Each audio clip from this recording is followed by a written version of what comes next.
This is episode 24 of the Movie Bros podcast. If you are new, welcome. If you're not new, welcome back. As a quick summary, we are your hosts, Duncan and Hayden. Hayden, say hello. Hello. I don't want to interrupt you. I'm here. You're good. Definitely. And we are two brothers who watch a movie, banter, ramble, discuss, argue, whatever you want to call it, about that movie, and then share it with you fine folk.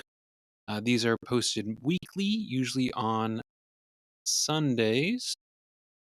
And we cover everything from comedy to drama to horror to westerns, all kinds of stuff. So if this is something you like, obviously like, subscribe, follow, hit the bell, tell a friend, tell your pets, tell your parents, whatever. Do all the buzzword thingies. You can also check out these podcasts on Instagram at @themovie_bros, where we post what we've watched, what we're going to be watching, all that kind of jazz. And you can also Did you check say out tell your pets? I did, yes, yeah. If you can get a pet to listen to this on purpose, I will be so impressed. I mean, I'll put it on if he's listening or not. That's up to him. If Fair. you like this and you want just more fantastical content, there is Dunk's Movie Corner Pod. It's just a solo ramble of mine. But again, it's more of a companion podcast to this. So this is, I'd say, the main one. If you have suggestions on what we should be watching, obviously there are comments on Spotify and direct messages on Instagram for a reason. So reach out if you'd like. Otherwise, anything else to add before we get into it, Hayden?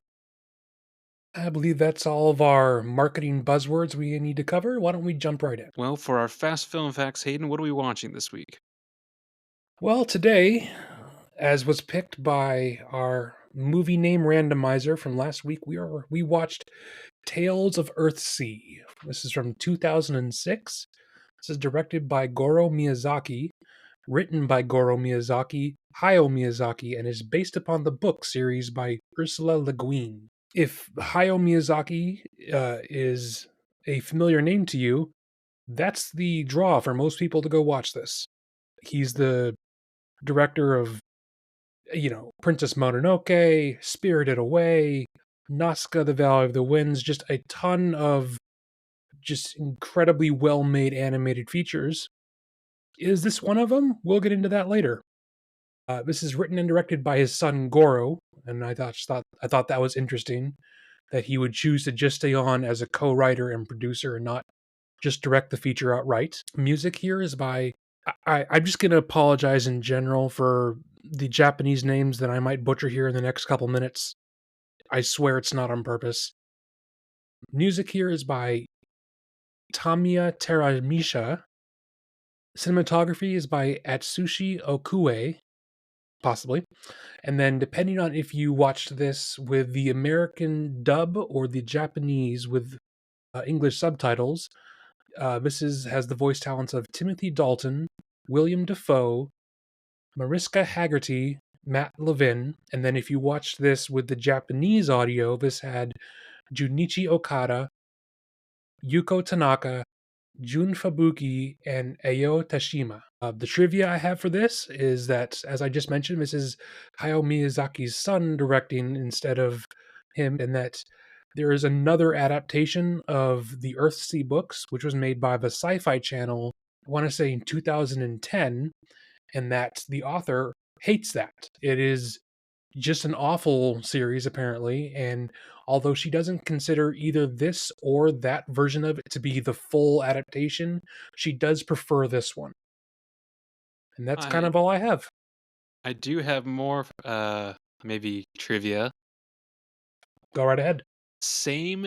I mean, it is an entirely separate series, but there is I think there's 4 or 5 books that are sci-fi, not fantasy, by Orson Scott Card, all of the same name. So if you look Just that called up, Tales of Earthsea? no, there's like Leaving Earthsea, Earthbound. Like there's like 4 of them or 5. I remember reading them at some point, but I just remember Interesting. seeing the title for this, and I'm like, well, it's definitely not that because it was definitely science fiction and not fantasy. But yeah, How very weird.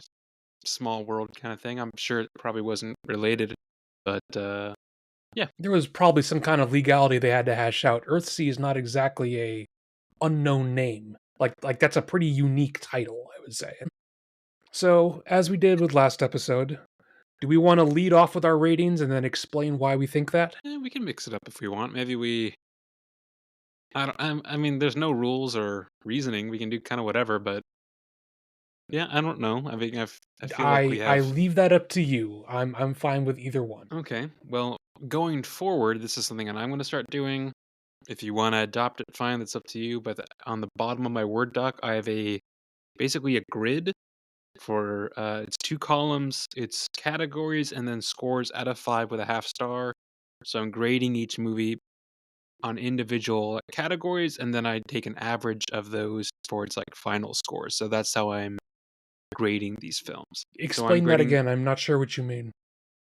So for example, in one column I have music, story, editing, acting, enjoyment, special effects, and casting. And I then mean, it's all of those out of 5, including half stars, and then I add those up as a total, and then I divide by how many categories for an average. eh, For how I the mean, sure. I just don't know if I'm going to get that into it. I think well, I thought it was pretty easy, like, once I finished watching the movie, I was like, "Oh, I can, like, quickly look at what I wrote about it and then fill these categories out." Either way, maybe. just for reference, that is how I'm coming to the decision of this is what I rated this film. Sure, sure. So overall, I gave it a 2.5 if I'm being real generous.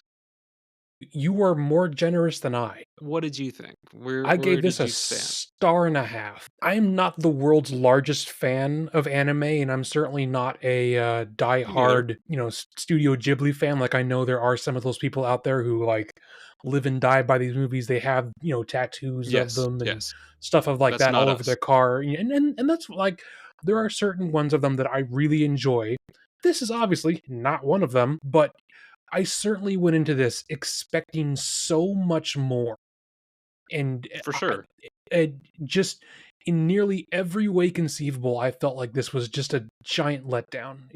I was so bored and underwhelmed the entire time. Yeah, I feel like with most movies that I have an issue with, I talked about this on my most recent episode of my solo podcast, but most of my issues with movies is editing and pacing when it comes to the story, which this Yeah, movie, wow, this was, definitely I think had it was, pacing issues. I don't know if I could pinpoint an editing problem, but pacing issues, absolutely.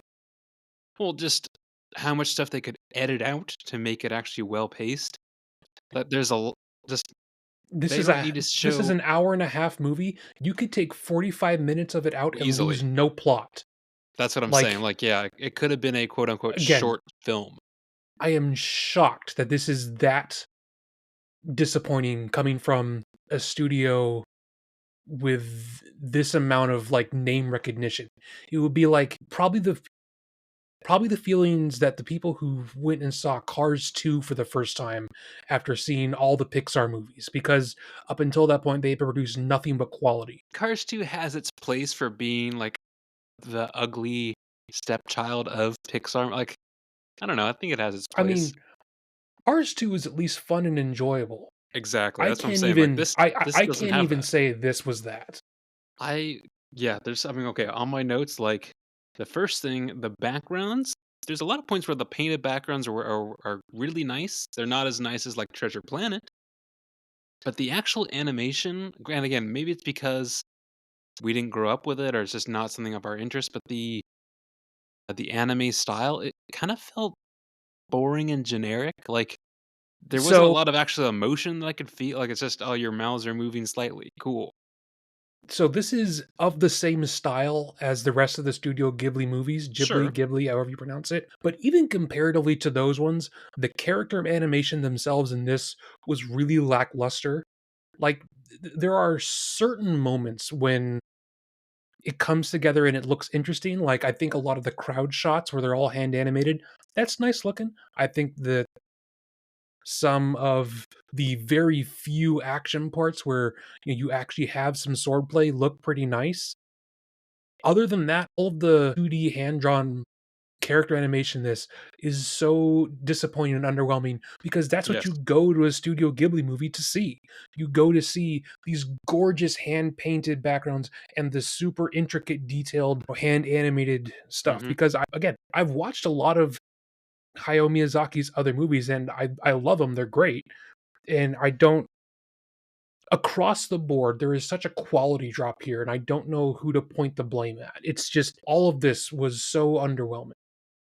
Well, again, none of it felt truly terrible, but none of it felt like, "Oh, I'm glad I'm watching this." That's why, It's like, just so boring. yes, that again, I like pacing is rough, hour in and kind of a snooze fest. Took an hour 15 to get actually anything going. Like, there are several points where I, like, really had to, like, physically tell myself, "Hey, don't tune out. You have to actually Oh talk yeah. about this later." Yep, same here. Again, I also have at an hour and 15 minutes things finally pick up. We Dude, both we we thought both yeah. kind of quote unquote woke up at the same point like, "Oh shit, something's happening." So, what are the positives for this if you had to find it? William Dafoe is always Oh, William okay, Dafoe. okay. So let's actually jump to a different question I had. So obviously, you watched the English language version. Yes. I did not. Oh, okay. So again, I'm not a huge anime guy. Um, but of the couple series and movies that I do like to watch that are Japanese animation, I tend to like to watch them with subtitles because I find that the the animation on the mouths tends to match up better with the audio. And sometimes with the English language dub, it doesn't sync up enough and it kind of throws me off. Yeah, usually I do the same thing, but especially with this being like a super unknown for me, and I knew at least, oh, if I do this version, at least I get to hear William Dafoe and Timothy Dalton, which seems like an odd choice. But Who we'll get to so that, but I just felt like it was maybe who at were least a safer bet. they voicing respectively? William Dafoe is the bad guy, Cod or whatever, Cobb. Oh, the guy who looks like a woman? Yes, which Yes. yeah, and Okay. Timothy Dalton is a Sparrowhawk. You just said Timothy Dalton twice. Wait, no, you didn't. No, you didn't. No, I did Sorry. not. Okay, I mean, I can see that. It was just odd because I feel like I haven't really heard or seen Timothy Dalton in anything since, like, uh, what's it called? Hot Fuzz. Hot Fuzz. Yeah. Exactly, yeah, and it just seemed like a very super odd choice, and I mean, they did a fine that's why, like, when I went like, my score for casting was a 3, like, it's not a bad choice, like, both him and William Dafoe do a fine job, it just seems like they didn't have a lot to work with. Yeah, I mean, I would also agree with the Japanese voices. Like, they were okay. They were fine. No one really stood out to me as an, oh, I want to see what other, you know, shows or movies this Japanese voice actor has been in. Like, I could they all sounded different enough to where I could pinpoint who was talking. But like, Mhm. eh, again, there's so little going on at any one point in this movie. It's hard to tell whether the dialogue was bad. Well, there's a lot of the bit when they're at the farm, and I'm like, why was this just cut all of this out, dude. Oh, Cut all of that. There's a bit yeah. where hold on, there's a bit where Cobb, like, at the towards the end, jumps down the, like, castle, like, several stories, and then instead of just showing Aaron and Thera or Theru just, Mhm. like, arriving at the bottom, they literally show them, like, "Oh, let's show them, like, climbing over a railing and running down all these stairs." I was like, "Dude, no one needs to see any of this. You're just burning time." I didn't mind that so much just because I was just glad to have something happening on screen.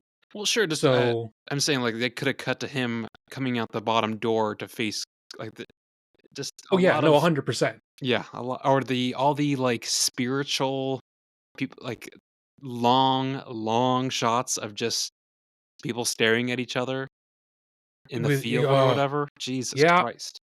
yep, super, super weird, really Like boring. like, the bits when they were in the city, I was like, when it was towards the beginning with Aaron and Sparrowhawk, I was like, Yeah, and it's "Okay, got this is" like the kinda like the steampunk, like, tank yes. things drawn by cows. That was Which cool.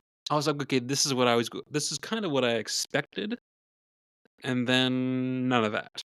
and then for the and then next we just like leave the city. Yeah. yep, yep. Well, it's just like he Aaron murders his dad in the first 5 minutes of the movie, and then it is just kind of brushed over, like, oh well, what happened? It doesn't matter. Well, and You then he killed brings the it up. ruler of a kingdom, and it is Yes. and you bring it up in passing within the last 10 minutes of the movie, and it's just Mhm. kind of and it's completely just brushed over. It's like, no, what's happening to the kingdom? You're a murderer. Why is no one trying to hunt you down? Who made the choice to adapt a series of books? Like, because there's clearly a number of them, and I feel like they had to pick and choose different plot points to try and put into this. Why did you choose these ones specifically? Because there are so many things here which might have been important to the story arc and in like the books. They don't have anything to do with one another in this. What I did find was it's one of those things in my brain that I just could not think of, but because I watched this in the English version, but I also especially I don't know, to keep my focus, I'll put the subtitles on, Sure. so I'm forced to watch the screen, even when I don't really care. Jesus, how they spelled Aaron? Did you notice that? Yeah, I had the I subtitles could on the whole time. Yes, I did. I couldn't not think of like a Aaron or like the other Aaron meme, like Aaron. But Right? The way they spelled his name the entire time made it sound like, was he named after like the sound effect? mhm. Whoever voiced I don't know if it was the writing for Aaron, whatever. Oh, yeah, But yeah, I yeah. thought his character was just there could have been so much more done with how much time they gave him. He just You're yeah, right, and I can't even find a way to say it more interesting like that. He has no character arc in which he grows or changes from the beginning of the movie. not I really. guess is like, if I had to say it in a more specific way, and that's kind of the fault of everyone in this, is that for something that is clearly not action based and therefore must be character based, the characters are wholly uninteresting the entire time. Yeah, no, I mean, kinda everyone stays on their own I don't know, I wouldn't say their lane, but everyone kinda does the thing that they have been doing the entire like, there's no change. Yeah. There So was there was a line, though, that ironically, I made a joke. It's not actually how I feel, just I wanna preface that with the audience. But I think it was uh, I believe it was the, like, snooty guardsman, like, captain dude who works for Cod? yeah. Whatever. Oh, the guy voiced by Cheech Marin Yes. from Cheech and Chong. Yeah. Yes, which is just an odd choice. It- At one point, he says, "Women forever tax my patience." I was like, "Same, brother, same." And again, not how I actually feel, but it was a funny line, that's all. yeah, I saw that in the Japanese version as well. So clearly that was not um a choice of the English actors to put that in. That's got to be an Mhm, original Japanese line. mhm. If I had to say positive things about it, is that from a visual standpoint, at the very least, the backgrounds are still gorgeous. All the For the hand most painted part. quality that you expect from the other Ghibli movies also show up here. At the very least, in the backgrounds, like, you can pause this as pretty much any moment, and the backgrounds will be gorgeous, regardless of how undetailed the character models themselves might be. It still looks fantastic, and for the literal 5 minutes combined screen time that the dragons are on screen, Yeah. I do like their design in this. They look really scaly and almost like fish. And the scenes where they have them flying through the air again for the total combined screen time of 5 minutes looks very cool, because you can see the animators moving the scales as a way to like show them almost as like a ship's rudder to help them turn. I thought that Mhm. was pretty cool. But to address the total combined screen time comment, this is an hour and a half movie, and there is a dragon on the cover. So I went into this thinking, there's going to be dragons and swords and sorcery in this. That's like my favorite genre. I love me some Lord of the Rings and some Conan and things like that. There's almost no sorcery whatsoever. There's very little swords, and the dragons show up at the very beginning on a scene where they're flying through like a storm, and you see it from the perspective of someone on a boat. Again, we never go back to this scene. It does nothing for the plot. Which And that then was one of the only cool scenes. yeah, yes, exactly. And then at the very end, the female main characters, whose name I've already forgotten, turns into There a we go. dragon for no reason. It's never explained why. It's never brought up. Was she a dragon the whole time? And if so, why didn't she turn into a dragon? If she could only turn into a dragon at that specific sunset, why is this never explained? Again, uh, the why is this movie the way it is? There is so much emphasis and time spent on things that are pointless and boring, and the things that actually happen are never elaborated on in any way, shape, or form. I just, again, a star and a half. I'm so frustrated, and I feel like I've been lied to get me to watch this because the cover is so different from the rest of the movie. Yeah, I would not recommend this, and I don't think No, I have a lot of good things to say about it. I'm not as passionately against it, but I just I feel I think don't know. I feel very meh about it. Like it's not horrible. It's not great. I'm just like, okay, all right. That was just I think I'm more passionately angry, I would say, about this because I did enjoy so many of the other Ghibli movies. Like they have a whole bunch of action. There's lots of nice looking animation. There's lots of interesting characters and cool uses of magic and all of those other projects. I really thought that I was going to be in for that same thing. I kind of built this up in my head over the past couple days before I watched this that I'm going to look forward to this. I'm going to get through my workday and come home and watch something cool, and it was just so disappointing. I think that's why I'm angry more than just disappointed. fair. Makes sense. So, something that is also missing from the other Ghibli projects is that this does not have the same composer from those, and that's a real shame here because those movies have, tons of really piano heavy, beautiful compositions. They're really, really pretty sounding, and this is just kind of bland. It's fine. It just sounds like generic. Like I would hear this in the background of an off-brand like Skyrim game or something. Yes. Like it's okay. It does the job fine. I could not hum a single tune from this movie. Like No. it was so forgettable, much like the movie it comes from. It's just like so much of the quality I expected to transfer over from the other projects is just completely gone. I don't understand. Yeah, that's why I gave the music like a 2.5, 3. Because again, it's fine. I'm not like, oh, this is horrendous. It's not. No. Uh, Like like it's not what? bad. It's just completely forgettable and just yeah, it's Yes. fine. Yeah. I don't. To be honest, I don't have a ton more because this was so not so bad that I could talk about it, and not so amazing to talk about. Like because it was so meh. I don't have a ton to write about or say. So the last few things I have because again, this inspired pretty much nothing in me other than just confusion and disappointment. The character of Sparrowhawk, I would have been fine with seeing like a prequel of him where we actually get to see all these things that the farmer lady discusses, helping him save her from the brink of death and doing all these cool wizard stuff. And in this, he Yes. just kind of does nothing. I would have been fine seeing this style of animation and this style of background art and just focus on him as like a young man. That would have been so much more interesting because they keep alluding to, oh, he's this great archmage and he does nothing throughout the whole movie except he glows once and that's it. Mm-hmm. Yeah. It's Again, I feel like like having they a set. Gandalf character and then not using any magic. It's so confusing. Yeah, this does seem like it's set as a sequel to something that wasn't made. And that's one of my other bullet points here is that it feels like we're starting halfway through the story.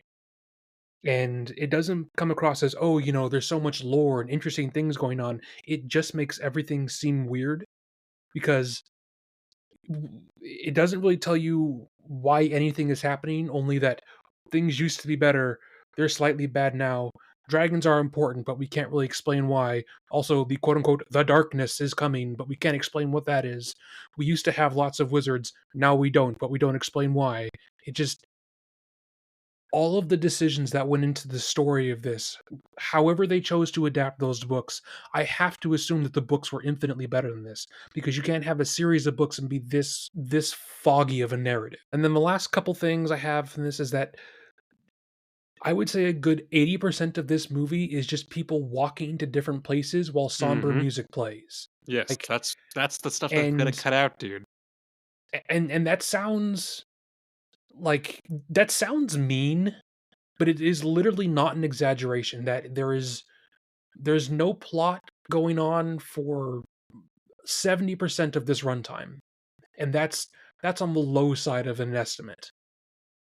Like I'm shocked that a studio that has made inarguably some of the best animated movies ever could produce something this forgettable and boring. I don't know how that happens. Well, yeah, Yeah, it definitely doesn't. again, 1.5 out of 5. Yeah, bad. Yeah, Would not recommend. 2 out of 5. Not horrendous, but definitely not good. Well, I Well, think that we've already roughly spun our randomizer wheel for next time.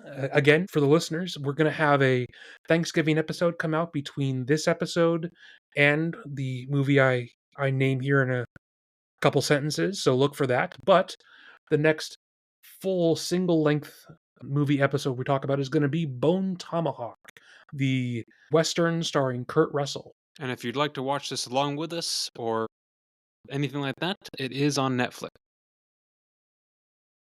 I guess we should say, just for the act of being complete, if you for some reason disagree with both of our opinions on Tales of Earthsea, you can find us on HBO Max. And I would say don't waste your time trying to disprove us, but hey, it's your If life. you You do feel what you the want. need, you could technically do that, but don't. But don't.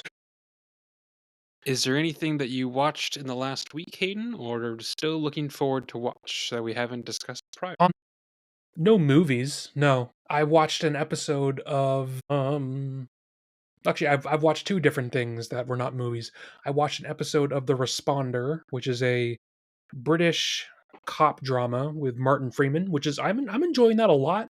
It kind of feels like their version of a Breaking Bad type show where you start with a cop character and then you slowly corrupt his personality over the season. I'm looking forward to that. And then I actually watched an anime episode from a show called Delicious in Dungeon, or Dungeon Meshi if you prefer the Japanese title, which I enjoy a lot. It's probably one of my favorite series. It's a ton of fun. It has actual magic going on. There's actual like fantasy characters. There's lots of humor. There's lots of gorgeous art and nice animation and clever storytelling techniques. So if you want that kind of a thing, I would highly recommend that. That's on Netflix. I am looking forward to watching Hundreds of Beavers uh, in the next 2 weeks, which is What? had you not heard? Hundreds of beavers? So this is a very highly recommended black and white silent comedy made recently, where it is a cartoon slapstick movie about a fur trapper who gets lost in like the snowy mountains somewhere and has to go up against an army of beavers, the beavers of which are just the same extra in a beaver costume duplicated over and over again. It is supposed to be hilarious, and like if you asked David Lynch to make an episode of the Looney Tunes. So I'm looking forward to it. I'm expecting it to be absolutely crazy and very funny. That does sound, that sounds pretty out there. I'll have to Speaking send you the of trailer because it sounds it just looks bananas. the next one that the roommates and I think we're gonna watch, which that was still pretty I think that still maybe takes the cake, but have you heard of Junior? It's Arnold No, Schwarzenegger, and, he no. gets pregnant. I'm sorry. Can you run that by me again? It's again, another wild movie, that's why we're gonna watch it, but it's looks like it's probably the '90s, and it's him going to term with a baby. That's Super weird. So Okay. that's gonna be our next watch. So I'll definitely report back about that probably next week. Yeah, we're That's what I'm we're looking we're forward we're to. both gonna be watching weird shit. I did again, I would say I don't really care about this, but I did watch the trailer and I know that you probably like this a lot more than I do, but the live action basically shot for shot remake of How to Train Your Dragon just dropped. I don't really care. It looks nice, but I don't really care. Um, I don't want this to be an entirely angry episode, but yes, Okay, I do have an Jesus. opinion about this. Sure. Wait, you don't? What's most people who saw it said it looked great. I think visually it looks very good, but if it is a literal shot for shot remake of the animated movies, why do it at all? That's such a waste. Because the Money. animated movies are all or I know why they're doing it, Duncan. I mean, why from a creative standpoint would you tarnish the legacy of what are pretty widely considered to be very good animated movies? In fact, I really love the first two, and I own the music from both of them. I think they're excellent. Why would you choose to do what is such a blatant cash grab move? Move. Such a blatant cash grab move for those movies. It just I that frustrates me in the same way that the Lion King Mufasa thing, frustrates me. It seems so obviously corporately motivated. It feels like it's going to be soulless. Well, it's the same thing. Like I saw stills today where they're shooting Moana live action, and again, it's the exact same thing. They're doing the See exact same again, movie. why do this? Well, That's I also so saw I also saw an article where there are more movies being made now than ever in history, where it's pulling from existing IPs and creating something new. If it's either a sequel, I prequel, or a 1,000% remake, believe that. yeah, more now than ever.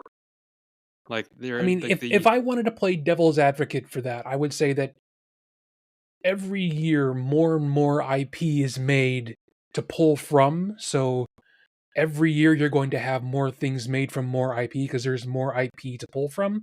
But absolutely, yes, 100%. there's less original movies that are not based upon a pre-existing thing being made. That's why, like, granted, yes, some things are, I would say, they're more original, but they're not true. Like things are, like Dune is based off a book, but the movies are fucking awesome. But it's still not an original. Like I want to support that stuff, but it's still like, oh, I'd rather see something that's truly like, oh, I haven't seen this Yeah, before, or I don't even know like anything about it. if I could, if I could, be the person who runs Hollywood, if there could ever be such a position, who runs Mm, all of Hollywood, I was what like, there what might be I a would conspiracy theory about that, Hayden. Who knows? I left my tinfoil hat in the other room. I'm already comfortable. I don't want to go grab that. If I was that hypothetical position, what I would be like, I would say, for the next 5 years, I'm putting a moratorium on biopics and I'm putting a moratorium on IP adaptations. You have to make something new. You can't just remake a Bob Dylan thing. You can't just remake another cash grab for Moana. You have to make a new IP that does not previously exist. You Well, that's why I think of like, oh, it's Toy Story 5 or Shrek 6. Both are confirmed, by the way. Yeah, no, I know. It's just Yeah. No more needs to be said. We already we yeah. I guess my last thing I would say about that is that I don't understand how people don't agree with us more on this topic because to me the confusion and I guess slight outrage that these things exist at all seems like the logical response. So if you are listening and you disagree with both of us, like say, you're going to be first in line for Toy Story 6 or whatever it is, genuinely come into our comments and explain why because I don't understand how you can still be excited for something that is so obviously corporately driven. I don't get Just it. beaten to death, yeah. Yeah. With that being said, I have watched obviously what I watch a lot more movies in a week than you do. So if you're ever curious about what I've watched, check out my other podcast where I ramble about all the things that I watched, but specifically to kind of counter this, I finished this probably 20 minutes before we started recording this. I watched Lucky Number Slevin. Have you seen this, Hayden? That's a great movie. Yeah, it was really It has quite good. been many years since I watched it, but that's like the lost Guy Ritchie movie that's not made by him. Well, it what I wrote about this in my review is it feels like if Guy Ritchie and Tarantino, because it feels kind of Pulp Fiction, but it also feels like it's a total blend of the two. Yeah, very much enjoyed. It was totally original. I had no idea what was going to happen. The writing was great. Yeah. Just as a tease, folks, coming next week for our holiday episode for Thanksgiving, we'll be watching and talking about both Fantastic Mr. Fox and Knives Out, starring Daniel Craig. So if you want to hear an episode where we are positive about what we just watched, definitely tune in for that. It is no secret to those people who know us IRL. We enjoyed these movies a hell of a lot. Yeah, I have rated both of those 5 out of 5, just as a spoiler. But I have Yeah, rewatched both of absolutely. those in the last couple days, and I have quite a number of, most of it is positive. There's a few little notes here and there of critiques, but Sure, sure. yeah, I'm very much looking forward to that because I think it's just going to be an actually enjoyable time to talk about it compared to Yep. Tales from Earthsea. Perhaps to you, but maybe to listeners, if you have not seen any of the other Studio Ghibli movies, I would recommend you check them out because I would hate for someone's only exposure to that studio to be this, because it is so not representative of what their usual quality is. I know you say that, and I know that's the general consensus of the people who watch that stuff, but I really don't have any interest, if I'm being honest. That's fine. I just, if you are interested, you should definitely check it out though. I at the very least you should watch Princess Mononoke or you should watch Spirited Away. Those are really high quality, super entertaining movies. I And think I've seen like 10, 15 minutes of Spirited Away, and I was like, I'm good. I Spirited know Away that's is like, definitely more that's of heresy. the no, I mean Spirited Away is probably the most like Mainstream? no, I'm trying to think of the right word. It's more like it's the most like artsy of those movies. The other ones are definitely a lot more solidly this is what it is. It's not trying to be representative of anything. You know, it's not up to interpretation in the same way that Spirited Away is. If you want a lot more like, some of the themes of Miyazaki's work that show up in pretty much all of them, he has lots of thoughts about World War II. So there's lots of like fighter planes and big machines and lots of explosions, lots of, commentary on, war as a human constant, if you're looking for that kind of a thing, sort of the Fallout shtick, if you will. But again, highly recommend literally anything else from his catalog, just not this. Yeah, maybe it'll line up in the future, but either way, Maybe so. what are we watching next week, Hayden, to kind of get rid of this? Just as a reminder to people. As a reminder, everyone, we are watching Bone Tomahawk with Kurt Russell. It's a western about cannibalism. Should be a hell of a lot more fun than this. And before we sign off, we should do our icebreaker audio. Very true, very true. Do you have a question ready? I believe it's your turn. I didn't think to do that because I thought you already had it. Let me grab that out of our messages. While he's looking for that, folks, just as a reminder, we are people beyond just the voices you hear in your ears at some point. Allegedly, we are people. Yes, and Hayden makes the same AI robot joke every fucking week. And I cut it out every time, so this again won't go in. So this is just where we take a moment to pick a random generic icebreaker question you might hear at a new job or at a new school or something like that. So you folks can kind of know beyond our movie preferences who we are as people. Okay, I have one. Go for it. And we both answer the same question if that's not clear. Today's icebreaker audio is going to be, what do you want to do when you retire? Like, if you had, all your eggs in a basket, all your ducks lined up, if everything works out, in the best possible way you want it to, what do you want to do when you retire? I'm living somewhere warmer, potentially still maybe working as a dive instructor just for fun. Yeah, obviously still getting paid for my time, but like it's not my actual income source. Yeah, I at least have a dog to just chill with. If there's a partner You along the wouldn't way, still have great. If Freddy? not, when I retire, that's gonna be one old fucking dog, dude. I don't know, That's it. man. Maybe dogs live that long. Or I didn't think that question through. maybe I win the lottery and I retire next year. Yeah, maybe. That also means I have to play the lottery, which maybe. I mean, I would say I'm not inherently against the idea, but I've just never like if that is the way that things like work out, great. If not, I'm not pining All right. after that as the option, I guess. Fair Just enough. like Fair enough. I am open to having children, but I'm definitely not like, oh, I need to have kids. So it's just if in my retirement there are kids or whatever, great. If not, that's fine too. Whatever's gonna happen is gonna happen. Okay. I think I I I I I think I'm gonna side more on the I would definitely would like to be married and I definitely would like to have kids. But if I'm retiring, I'm those kids have probably already moved out, hypothetically. Hypothetically, yeah. I think I would like to live in a more remote area. I think I'd like to live in probably a colder area in contrast to you again. Although Ugh, not, for that reason. I like the cold. I like, a more wooded mountainous environment. disgusting. I mean, Descosten, bit of a personal note here. I'm actually looking forward to, moving out of Washington, maybe towards Montana, something like that. Wyoming, North Dakota.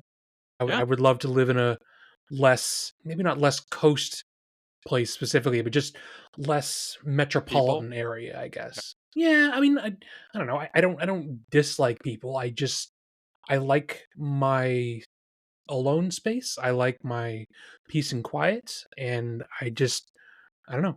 I see myself, being retired. If I have a wife, fantastic. We'll both be retired. I'd, have a house out in the woods, maybe have a small garden. I would love to have a dog. At that point, I think I'd like to have a nice library, so I think I'd read a lot, or at least more than I do now.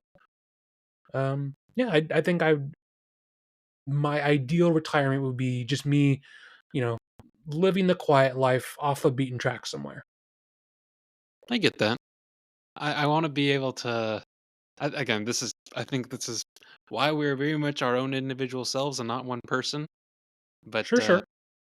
I want to be near a beach. I need to be able to like walk from my maybe like small homey house to the dive shop to like pick up tanks, like very low key. Go to the local like bar where they already know my name and they have my drink ready as I'm walking up, kind of vibe. Like, I'm so the opposite of that because I'm thinking, I'd like to be an hour away from civilization. I'd like to, I'd like to have my own firewood and things like Well, that. do you I'd remember? like to have a tavern to go through or something like that where I could, Sure. you know, get a pint of beer or something like that. But the whole idea of me walking out from my house in a doorstep and being by a beach just sounds so unlike my personality. It's just funny to me. I think it was No Time to Die. I, th- I think with Daniel Craig when he for a little while there is living kind of like in a shack on an island for a little bit. Maybe no, was it Skyfall? So that's two of them. So it's No Time to Die starts off that way as well as Skyfall. Okay, well that's my vibe. Because in No Time to Die, then it's the oh, I forget her name. It's the African American woman, Yes, I and like know what she looks he like, but I can't think of her name. he he gets picked up on her Yes, yes. scooter and Mhm, gets mhm. kind of like re-recruited. But Yeah. then in Skyfall, he's doing shots and he's got like that like Mhm. scorpion on his Yes. arm and yeah, yeah. Yes. Yes, that's my vibe. I just wanna be Daniel Craig, I dude. just well, to be fair, we would all love to be Daniel Craig. Be married to Rachel Weisz, I can think of worse fates. I mean, I his just I don't personal like warm weather. I can't view myself living on a tropical island like that. just shorts and a tank top and flip-flops every day. Oh, that sounds fantastic. Like, I Fuzzy get sweatshirt, a nice jacket ugh. maybe. insulated jeans and some boots. Well, again, I Bring my like your hat collection with me. Hell your yeah. hat collection. I have a lot Okay. of baseball hats, yes. I didn't We'll okay, see how much alright. of this stays. I don't know, I thought like, this is interesting. This is a little bit more us. Okay, okay. Yeah, I think that's a pretty good answer from both of us, though.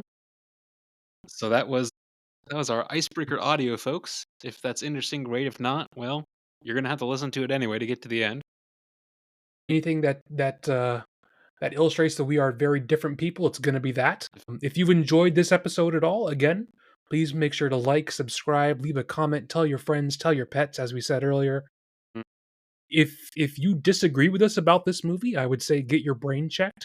But tell us in a comment, tell us in a DM, suggest us other movies to watch. We would still love to hear suggestions from you guys. I think that'd be fun to have more input from the audience. So if that's something you want to do, please don't hesitate to do so. And looking at analytics on our side of this, folks, we do see that it is actually the podcast is slowly growing, both from age of our listeners to the amount of listeners to the country of origin to their genders. This is slowly reaching more and more people. So I just want to say from both Hayden and I, thank you for listening. Thank you for telling your friends and your pets and your coworkers and all those people and sharing stuff. Thank you for putting up with us, essentially, More or less, yeah, yeah. And I'd say and check. and sticking with us through what I think we can more honestly look back at and say that the first 6 or 7 episodes are kind of rough, and I think we have a lot more of a established style. We have a lot more of an established editing style. So thank you for sticking through with us for you know things to improve. Well, to be honest, I think that's pretty common for a lot of new startup podcasts and things like that, where it's just growing pains of figuring out what works and what doesn't, and how to do this. Because yeah, Right? I'm just saying so to be nice in general. sure, yeah. If there's anything else, Hayden, otherwise, I think we'll see you all next week with Bone Tomahawk, and look out for our holiday special on Thanksgiving.